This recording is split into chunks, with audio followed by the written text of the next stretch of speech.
आप देख रहे हैं हिंदी माइक। मैं हूं आपके साथ पल्लवी त्रिपाठी।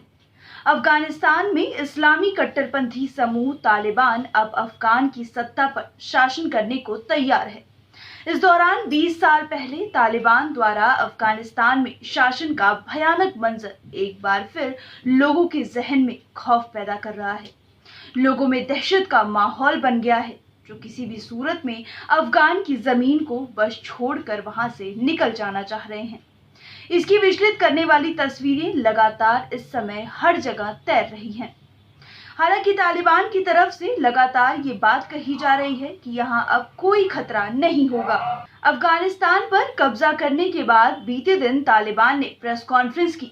देश के अलावा विदेशी मीडिया को भी आमंत्रित किया गया और अपने इतिहास की गलतियों से सीख लेते हुए एक शांतिप्रिय मुल्क और महिलाओं को पूर्ण अधिकार देने की बात कही गई है। इस प्रेस कॉन्फ्रेंस के दौरान तालिबान ने अफगानिस्तान में आम लोगों की माफी की भी घोषणा की है। महिलाओं के खिलाफ पहले की तरह सख्ती के बजाय महिलाओं को पुरुषों के बराबर हक देने का ऐलान किया है। साथ ही महिलाओं को अपनी सरकार में शामिल होने का भी आग्रह किया।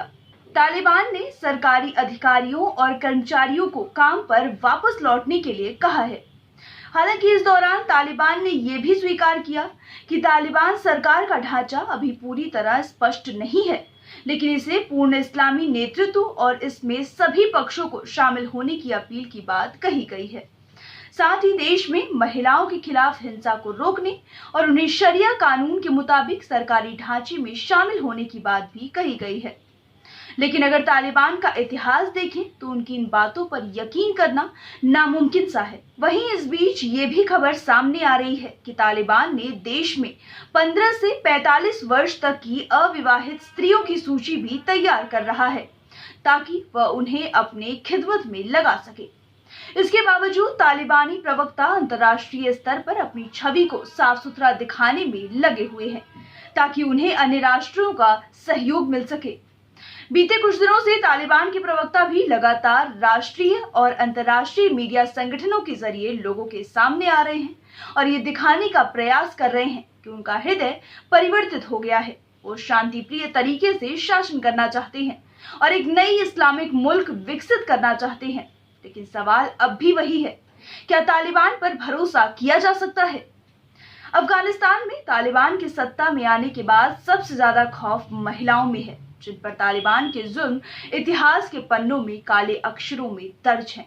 ऐसे में इस बार तालिबान द्वारा महिलाओं के समान अधिकार देने की बात पर किसी को भी भरोसा नहीं हो रहा है, जिसके चलते लोग अपना सब कुछ दांव पर लगाकर अब अफगान की जमीन से बस दूर चले जाना चाहते हैं। कहीं ना कहीं ये बात भी साफ है कि तालिबान वैश्विक स्तर पर अपनी छवि और उनसे सहयोग प्राप्त करने के चक्कर में ही ये सभी दावे कर रहा है। फिलहाल इतना ही। खबरों का सिलसिला यूं ही जारी रहेगा। देश और दुनिया की तमाम खबरों के लिए बने रहिए हमारे साथ और देखते रहिए हिंदी माइक। अगर आप हमारी वीडियो यूट्यूब पर देख रहे हैं तो चैनल को सब्सक्राइब करें और अगर फेसबुक पर देख रहे हैं तो पेज को लाइक करना ना भूलें।